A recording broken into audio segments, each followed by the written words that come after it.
बड़ी खबर का रुख करते हैं। बिहार में जेडीयू बीजेपी गठबंधन पर तनातनी लगातार जारी है। एक के बाद एक बयान आ रहे हैं नेताओं के। जेडीयू के प्रदेश अध्यक्ष वशिष्ठ नारायण सिंह ने सीधे तौर पर कह दिया है कि बीजेपी विधायक कामकाज बंद करने से पहले अपना इस्तीफा सौंपे। इतना ही नहीं, सिंह ने कहा कि बीजेपी के विधायक संवैधानिक मर्यादा का पालन नहीं करते हैं। दरअसल वशिष्ठ नारायण सिंह ये कहने की कोशिश कर रहे थे कि पिछले 1-2 दिन से जैसे ही दोनों के रिश्तों के बीच में तनातनी शुरू हुई है, कामकाज पूरी तरह से ठप हो गया है। बीजेपी के मंत्री कामकाज नहीं कर रहे हैं। वशिष्ठ नारायण सिंह उनको संवैधानिक मर्यादा की याद दिलाने की कोशिश कर रहे थे कि पहले इस्तीफा सौंपे। इस्तीफा क्या सिर्फ इसीलिए सौंपा जाए या फिर इसके पीछे कोई और कारण है कि नीतीश कुमार की 1-2 दिन में राह आसान हो जाएगी अगर पहले ही मंत्री इस्तीफा दे दें। विनायक जानना चाहेंगे, वशिष्ठ नारायण सिंह संवैधानिक मर्यादा तो उनको याद दिला रहे हैं, लेकिन ये शायद संवैधानिक मर्यादा खुद भूल गए क्योंकि इस्तीफा मांगने का हक सिर्फ और सिर्फ मुख्यमंत्री को होता है। आप बिल्कुल सही कहा आपने आंचल, जिस तरह से बातें चल रही हैं। और अभी देखिए, अभी से थोड़ी देर के बाद यानी 3 बजे सुशील मोदी के यहाँ भी एक आपात बैठक होनी है। बिहार के उप मुख्यमंत्री हैं, तमाम भाजपा कोटे के मंत्री मौजूद होंगे।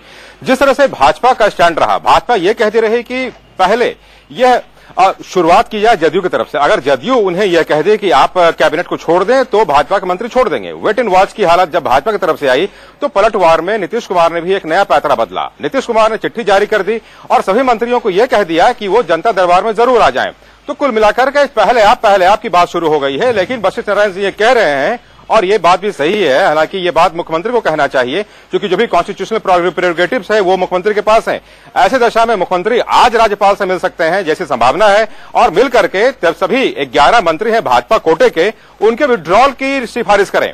दूसरा ये एक जो प्रोविजन ये है कि या तो उनकी बर्खास्तगी पहले तय कर ली जाए।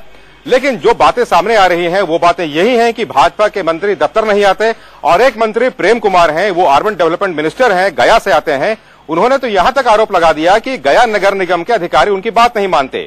तो आप यह देखिए कि भाजपा के मंत्रियों के बयान, उनके स्टैंड और यह कहना कि सरकारी अधिकारी उनकी बात नहीं मानते, तो वो सरकार में मौजूद हैं, संवैधानिक शपथ लेते हैं, राज्यपाल के सामने उनका ओथ सेरेमनी होता है, वहां पद और गोपनीयता की शपथ लेने के बाद बगैर इस्तीफा सौंपे कार्यालय नहीं आ रहे हैं, फाइल निपटा नहीं रहे हैं, जनता से मुलाकात नहीं कर रहे हैं, बैठकें जरूर कर रहे हैं।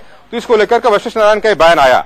ये नसीहत दी गई है कि ताकि ये समझें, ये नसीहत मुख्यमंत्री को देना चाहिए। तो मुख्यमंत्री उलट उन्हें आमंत्रण दे रहे हैं अपने कार्यालय में आने के लिए। विनायक, ये समझना चाहेंगे हम क्योंकि इसको लेकर एक कॉन्स्टिट्यूशनल क्राइसिस वाली भी स्थिति है। अगर तो ये मंत्री खुद ही छोड़ देते हैं, सपोर्ट विड्रॉ कर लेते हैं, तब तो नीतीश कुमार की राह बहुत आसान हो जाएगी। सिर्फ 4 इंडिपेंडेंस उनको चाहिए सरकार में कामकाज जारी रखने के लिए।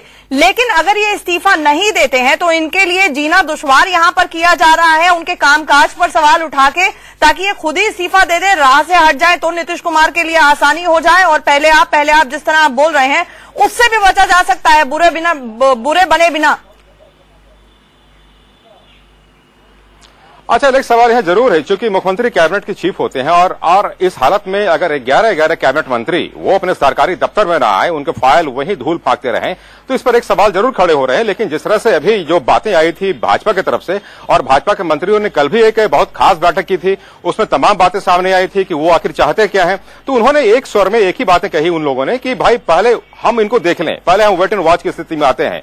तो अब कुल मिलाकर के जो एक संवैधानिक मर्यादा का पाठ पढ़ाया जा रहा है, जैसा वशिष्ठ नारायण सिंह भी कह रहे हैं कि उन नेताओं में इतना आत्मबोध जरूर होना चाहिए कि अगर वो दफ्तर का बहिष्कार करते हैं तो उसके पहले त्यागपत्र सौंप दें। ये बयान आया है, ये बयान सबसे पहला बयान इंडिया न्यूज के पास ही है जिसमें कि ये बिल्कुल शुरुआत कर दी गई है और इसे काफी गंभीरता से लिया जाना चाहिए। दूसरा मसला ये था कि जिस फेडरल फ्रंट की परिकल्पना की जा रही है उसके भी तारीफ करते हुए वशिष्ठ नारायण सिंह नहीं चूक रहे। यानी जो स्थितियां हैं, स्थितियां कल शाम की जो बैठक होनी है जनता दल के सभी विधायकों के साथ, वो बैठक काफी महत्वपूर्ण है। आंचल, शरद यादव वहां खुद ही मौजूद रहेंगे।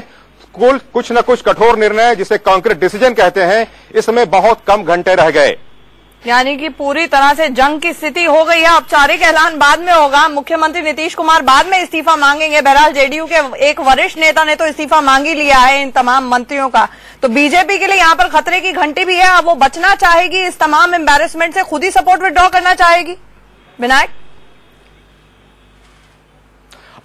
बिल्कुल आंचल, यहाँ पे देखिए, यहाँ पे एक सवाल ये उठ जाता है, अगर इनका स्प्लिट अप हो जाता है फाइनल, अगर से जदयू सरकार में बैठती है, क्योंकि इनके पास सभी इंडिपेंडेंट एमएलएस के सपोर्ट आ चुके हैं, एक दो को छोड़ दीजिए, तो इनकी जो क्षमता होनी चाहिए बिहार विधानसभा में 122 की, तो वो इसके लिए बिल्कुल तैयार हैं। उसके बाद जो स्थितियां पैदा होगी, भाजपा को विपक्ष में बैठना पड़ेगा। अभी तक जो आरजेडी विपक्ष में बैठ रही थी, अब ये कुर्सी भाजपा के खेमे में आ जाएगी। तमाम जो भी कॉन्स्टिट्यूशनल क्राइसिस है उस तरफ जरूर इशारा कर रहा है, लेकिन प्रदेश अध्यक्ष जदयू के वशिष्ठ नारायण सिंह ने इस्तीफा तो मांग ही लिया है।